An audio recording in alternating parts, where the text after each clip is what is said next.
علیہ وسلم۔ میں نے ابھی جس آیت کریمہ کی تلاوت کرنے کا شرف پایا ہے، اللہ تبارک و تعالیٰ قرآن مقدس میں ارشاد فرماتا ہے قُلْ إِن كُنتُمْ تُحِبُّونَ اللَّهَ فَاتَّبِعُونِي يُحْبِبْكُمُ اللَّهُ، کہ اے میرے محبوب آپ لوگوں سے کہہ دیجئے کہ اے لوگوں اگر تم چاہتے ہو کہ اللہ تم کو اپنا دوست بنا لے، ہے نا، یحببکم اللہ، فاتبعونی یحببکم اللہ، تو نبی کی اتباع کرو، اللہ تم کو اپنا دوست بنا لے گا، سبحان اللہ۔ اللہ تم سے محبت کرنے لگے گا۔ سبحان اللہ۔ عزیزان ملت اسلامیہ، میں زیادہ کوئی لمبی چوڑی باتیں نہیں کرتا، تھوڑی سی بات کہتا ہوں، لیکن چاہتا ہوں کہ جو بات کہوں وہ آپ اس کو سمجھیں اور اس پر عمل کریں۔ جی بات صرف اتنی سی ہے کہ آپ غور و فکر کیجئے، آپ جب غور و فکر کریں گے تو آپ کو معلوم ہوگا کہ ایک انسان جب کسی دوسرے انسان سے محبت کرتا ہے تو اس کی ہر ایک بات اس کو اچھی لگتی ہے۔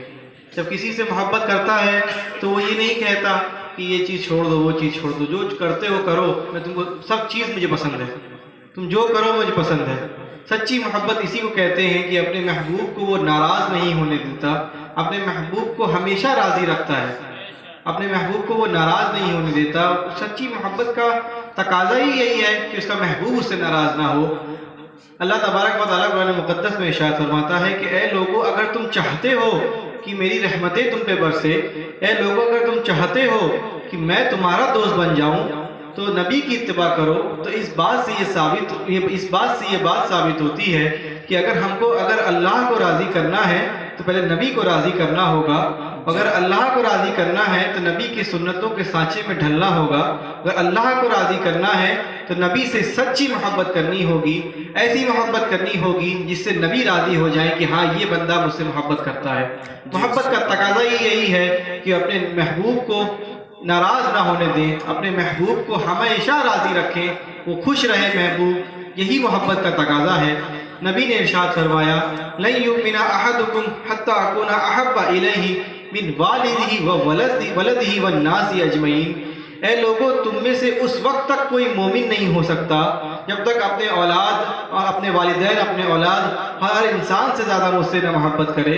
اور ایک حدیث میں اور ارشاد فرمایا لن یؤمن احدکم حتی اکون احب الیہ من اہلہ ومالہ والناس اجمعین، کہ اے لوگوں تم میں سے اس وقت تک کوئی مومن نہیں ہو سکتا جب تک اپنے گھر والوں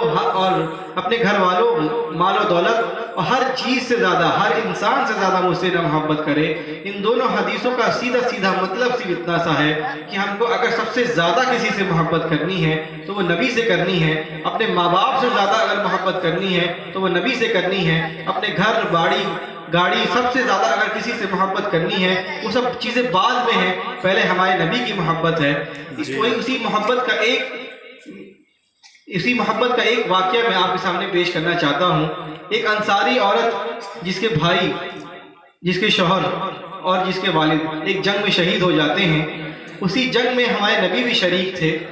جب وہ اس انصاری عورت کو اس بات کی خبر ہوتی ہے کہ اس جنگ میں ہمارے نبی بھی شریک تھے تو وہ زار و قطار رونے لگتی ہے، وہ بہت رونے لگتی ہے اور بار لوگوں سے پوچھتی ہے، بار صحابہ کرام سے پوچھتی ہے کہ میرے نبی کہاں ہیں، ان کو کوئی تکلیف تو نہیں پہنچی، ان کو کوئی تکلیف تو نہیں ہوئی۔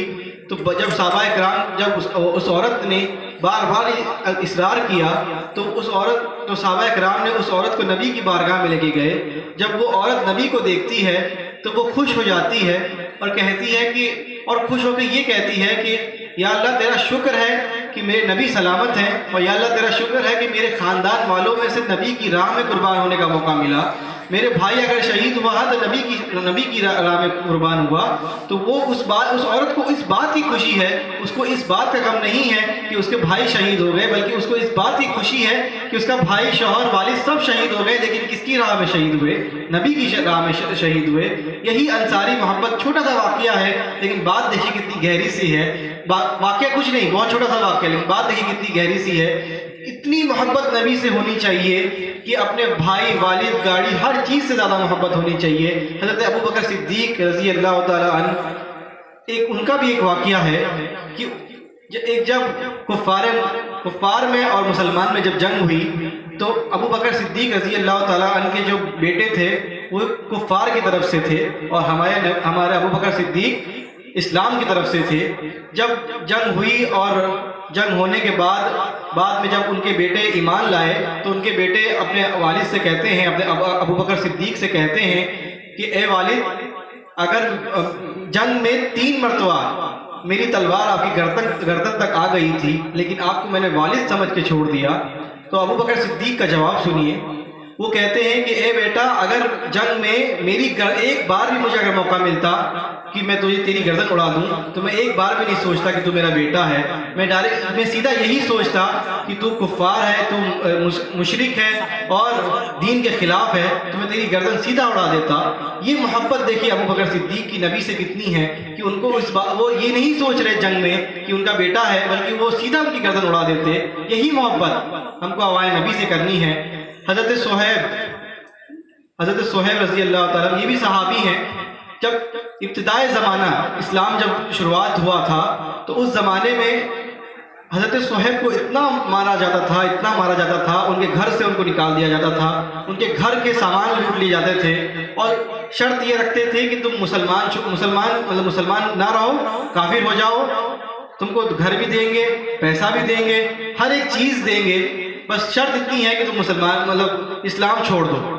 لیکن حضرت صہیب کا ایمان دیکھیے، حضرت صہیب کی محبت حضور سے دیکھیے کتنی ہے۔ ان کا گھر بھی لٹ گیا لیکن انہوں نے اپنا ایمان نہیں چھوڑا، ان کو مارا بھی گیا لیکن پھر بھی انہوں نے اپنا ایمان نہیں چھوڑا، سب کچھ لٹ گیا لیکن پھر بھی ان کی محبت باقی رہی، اور وہی محبت نے ان کو دنیا میں بھی کامیاب کیا اور آخرت میں بھی کامیاب کیا۔ حضرت خبیب یہ بھی ایک صحابی ہیں، ان کو تو اتنا ان پہ ظلم کیا گیا، کوئلہ ہوتا ہے نا، کوئلہ، اس کو جلا کر ننگی پیٹ کر کے حضرت خبیب کو لٹا دیا گیا اور کہا گیا کہ اسلام چھوڑ دو، ابھی تم پہ ظلم کرنا چھوڑ دیں گے، تم کو مارنا پیٹنا چھوڑ دیں گے۔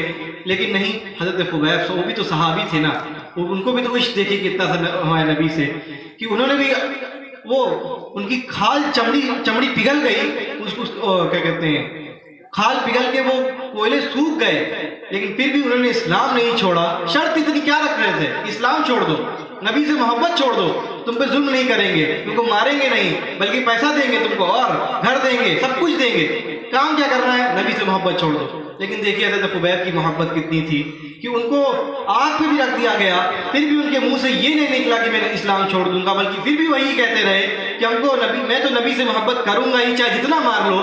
بس یہی محبت ہمیں بھی کرنا چاہیے، چاہے کتنی جان لے لو میری، لیکن جان نکلے تو نبی کی محبت میں نکلے۔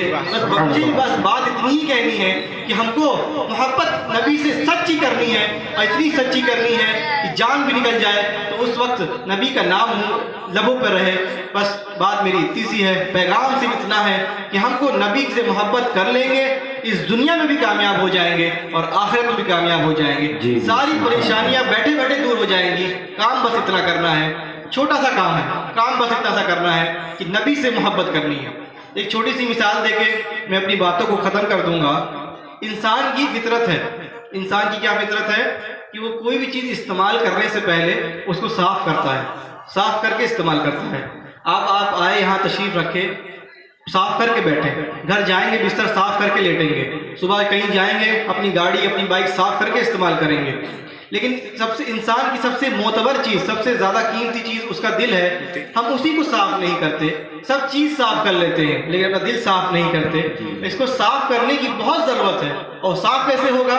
اپنے دل میں نبی کی محبت کا چراغ جلا لو، وہ آٹومیٹک اپنے آپ صاف ہو جائے گا۔ بس نبی پہ درود پڑھو، نبی کی باتیں مانو، دل بھی صاف ہوگا، آنکھیں بھی نور سے بھر جائیں گی، چہرہ بھی روشن ہو جائے گا، اور اس دنیا میں بھی کامیاب ہو جائیں گے اور آخرت میں بھی کامیاب ہو جائیں گے۔